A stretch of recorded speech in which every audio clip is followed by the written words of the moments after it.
నేను చెప్పే స్టాక్స్ కానీ ఇక్కడ చూపించే చార్ట్స్ కానీ ఇవన్నీ టెక్నికల్ లెవెల్స్ మాత్రమే.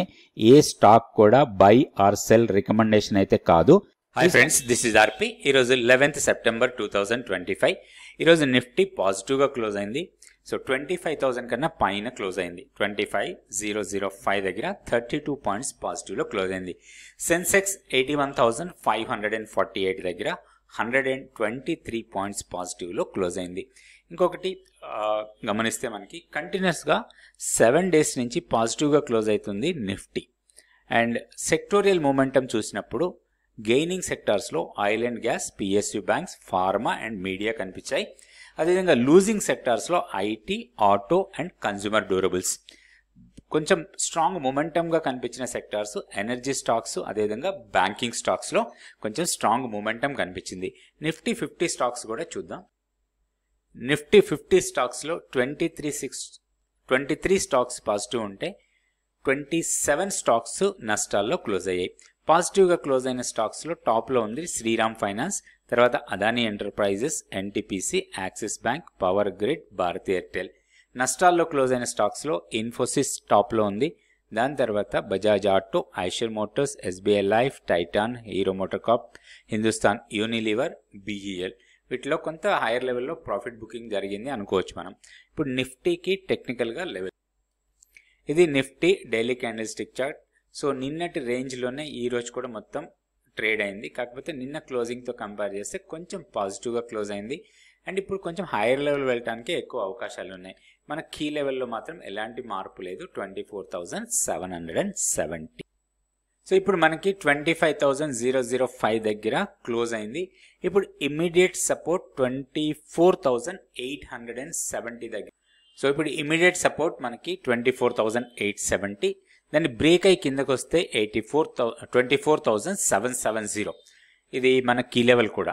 దానికన్నా కిందకు వస్తే వీక్లీ పివోట్ లెవెల్ 24,710. ఆ తర్వాత 24,640 మంత్లీ పివోట్ లెవెల్. ఇది స్ట్రాంగ్ సపోర్ట్ లాగా ఉంటుంది మార్కెట్కి రాబోయే రోజుల్లో. ఇప్పుడు మనకి 870 అనేది చాలా ఇంపార్టెంట్ లెవెల్ లాగా తీసుకోవచ్చు. అది బ్రేక్ అయితే మాత్రం 770 ఆర్ 800 లెవెల్స్ దగ్గర టెక్నికల్గా సపోర్ట్ తీసుకునే అవకాశం ఉంది. ఇప్పుడు హైయర్ లెవెల్లో రెసిస్టెన్స్ పాయింట్స్ చూస్తే ఇమ్మీడియట్ రెసిస్టెన్స్ 25,050, దాని తర్వాత 25,120, తర్వాత 25,250. ఇవి రెసిస్టెన్స్ పాయింట్స్ లాగా ఉంటాయి. సో బ్యాంక్ నిఫ్టీ కూడా ఈరోజు పాజిటివ్గానే క్లోజ్ అయింది. దాదాపుగా 0.24% పాజిటివ్లో క్లోజ్ అయింది 54,669 దగ్గర. ఇప్పుడు ఇమీడియట్ సపోర్ట్ 54,472. దీన్ని బ్రేక్ చేస్తే మాత్రం 54,000 వరకు రావడానికి అవకాశం ఉంది. 54,045 ఇది మనకి వీక్లీ పివోట్ లెవెల్. ఈ లెవెల్ వరకు రావచ్చు. సో ఇక్కడ ఒకటి ఏంటంటే మన కీ లెవెల్ కన్నా పైన ఇంకా క్లోజ్ కాలే. 54,840 మన కీ లెవెల్. సో ఇదే ఇమీడియట్ రెసిస్టెన్స్ లాగా ఉండే అవకాశం ఉంది. వన్స్ ఇది క్రాస్ చేసి పైకి వెళ్తే మాత్రం కొంచెం ర్యాలీ ఉండొచ్చు. 55,000 తర్వాత 55,500 ఆ లెవెల్స్కి వెళ్ళడానికి అవకాశాలు ఉన్నాయి. సో ఇట్లా లెవెల్స్ చూసుకొని బ్యాంక్ నిఫ్టీలో మనం ట్రేడ్ చేసుకోవచ్చు. ఇది Sensex daily candle stick chart. ఇక్కడ కూడా మొమెంటం పాజిటివ్గానే కనపడుతుంది. ఈ రోజు లో చాలా ఇంపార్టెంట్ లెవెల్ లాగా తీసుకోవచ్చు మనకి. షార్ట్ టర్మ్ మూవింగ్ యావరేజ్ అది. సో ఈరోజు లో వచ్చి 81,216. అది ఇమీడియట్ సపోర్ట్లా ఉంటుంది. ఇప్పుడు 50 DMA దగ్గర క్లోజ్ అయింది. ఆల్మోస్ట్ మనకి 50 DMA ఇక్కడే ఉంది. ఈరోజు closing price 81,548. 50 days simple moving average. So రేపు ఒకవేళ పాజిటివ్గా ఉంటే మాత్రం నెక్స్ట్ 82,000ని టెస్ట్ చేయొచ్చు. 82,025 దగ్గర కొంత రెసిస్టెన్స్ ఫేస్ చేసే అవకాశం ఉంది. ఇది బ్రేక్ చేసి పైకి వెళ్తే 82,725 వరకు అప్ సైడ్కి వెళ్ళొచ్చు. డౌన్ సైడ్లో సపోర్ట్ పాయింట్స్ చూస్తే ఈరోజు లో ఫస్ట్ సపోర్ట్ లాగా ఉంటుంది మనం ఇందాక అనుకున్నట్టుగానే. 81,216 బ్రేక్ అయితే 80,980. ఇవి రెండు సపోర్ట్ పాయింట్స్ లాగా ఉంటాయి సెన్సెక్స్కి. ఓవరాల్గా సెంటిమెంట్ పాజిటివ్గా కనపడుతుంది. హైయర్ లెవెల్కి వెళ్ళడానికి ఎక్కువ అవకాశాలు ఉన్నాయి. బై అండ్ డిప్స్ మోడ్లో ఉండొచ్చు. ఇప్పుడు స్టాక్ ఫ్యూచర్స్ యాక్టివిటీ చూద్దాం. ఫ్రెండ్స్, ప్రతిరోజు మనం నిఫ్టీకి సంబంధించి బ్యాంక్ నిఫ్టీకి అదేవిధంగా సెన్సెక్స్కి టెక్నికల్గా లెవెల్స్ ఇస్తున్నాం. సో ఈ లెవెల్స్ అన్నీ ఎట్లా వస్తాయి, అదేవిధంగా ఒక స్టాక్ని ఎలా ఐడెంటిఫై చేయొచ్చు, మొమెంటంలో ఉన్న స్టాక్స్ని ఎట్లా ఐడెంటిఫై చేయాలి, వాటిని ట్రేడ్ ఎట్లా చేసుకోవాలి, ట్రేడ్ ప్లాన్ అంటే ఏంటి, రిస్క్ మేనేజ్మెంట్ ఏంటి, అదేవిధంగా స్టాక్ ఫ్యూచర్స్ ఎలాంటి యాక్టివిటీ ఉంటాయి, వాటిని బేస్ చేసుకొని మనం ఎలాంటి ట్రేడ్ ప్లాన్ తయారు చేసుకోవచ్చు. ఫ్యూచర్స్ అండ్ ఆప్షన్స్లో ఆప్షన్ ప్రీమియంని ఎట్లా క్యాలిక్యులేట్ చేస్తాం, ఆప్షన్ స్ట్రాటజీస్ ఏంటి, కాల్ ఏంటి, పుట్ ఏంటి, ఇట్లాంటి ప్రతి విషయాన్ని కూడా నేర్చుకోవడానికి 100 days mentorship program next batch 6th October నుంచి స్టార్ట్ అవుతుంది. ఇంట్రెస్ట్ ఉన్న వాళ్ళు ఇక్కడ ఉన్న వాట్సాప్ నెంబర్ని కాంటాక్ట్ చేయండి. ఈ ప్రోగ్రామ్ మీకు చాలా యూస్ఫుల్గా ఉంటుంది. సో స్టాక్ మార్కెట్లో మీరు ఒక ప్రొఫెషనల్గా ఎదగాలనుకుంటే ఈ ప్రోగ్రామ్ మీకు చాలా యూస్ఫుల్గా ఉంటుంది. స్టాక్ ఫ్యూచర్స్ యాక్టివిటీ చూస్తే 90 స్టాక్స్ లాంగ్స్ బిల్డ్ అవుతుంటే షార్ట్ బిల్డప్లో 84 ఉన్నాయి, షార్ట్ కవరింగ్లో 29 ఉన్నాయి, లాంగ్ అన్వైండింగ్లో 9 స్టాక్స్ కనపడుతున్నాయి.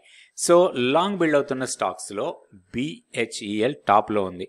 దాదాపుగా 10.66% ఓపెన్ ఇంట్రెస్ట్ పెరిగి ప్రైస్ 3.56 పెరిగింది.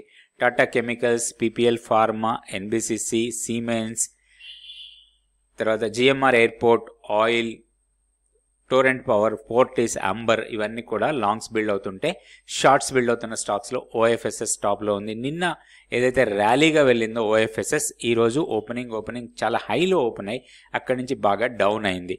దాని తర్వాత Ambuja Cement, Angel One, BSC, Nuvama, Godrej CP, RVNL, Chola Finance, Tata Technology Services, Bajaj Auto ఇవన్నీ కూడా షార్ట్స్ బిల్డ్ అవుతున్న స్టాక్స్. షార్ట్ కవరింగ్లో NHPC, బ్యాంక్ నిఫ్టీ, LIC, తర్వాత National Aluminium, Bharat Forge, Indian Bank ఉన్నాయి.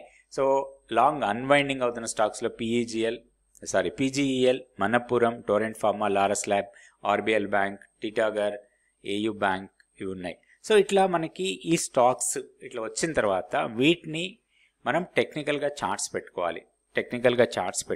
టెక్నికల్గా మూమెంటం ఎలా ఉంది, ఎలాంటి మూమెంటంలో ఈ స్టాక్ ఉంది, ఎక్కడ రెసిస్టెన్స్ పాయింట్స్ ఉన్నాయి, ఎక్కడ సపోర్ట్ పాయింట్స్ ఉన్నాయి, మన స్టాప్ లాస్ ఎక్కడ పెట్టుకోవాలి, దీనికి ఒక ప్రాపర్ ప్లాన్ తయారు చేసుకొని ఆ ప్లాన్ని జస్ట్ మనం మార్కెట్ టైంలో ఇంప్లిమెంట్ చేస్తే సరిపోతుంది.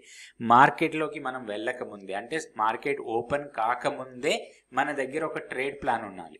సో ఆ ట్రేడ్ ప్లాన్లోనే మనం ఏ స్టాక్ని ఎక్కడ బై చేయాలి, ఎక్కడ మన స్టాప్ లాస్ పెట్టుకోవాలి, ఎక్కడికి వస్తే మన ప్రాఫిట్ బుక్ చేసుకోవాలి, ఇవన్నీ కూడా మనం క్లియర్గా నోట్ చేసి పెట్టుకొని ఆ ప్లాన్ ప్రకారం మనం ట్రేడింగ్ చేసుకోవాలి.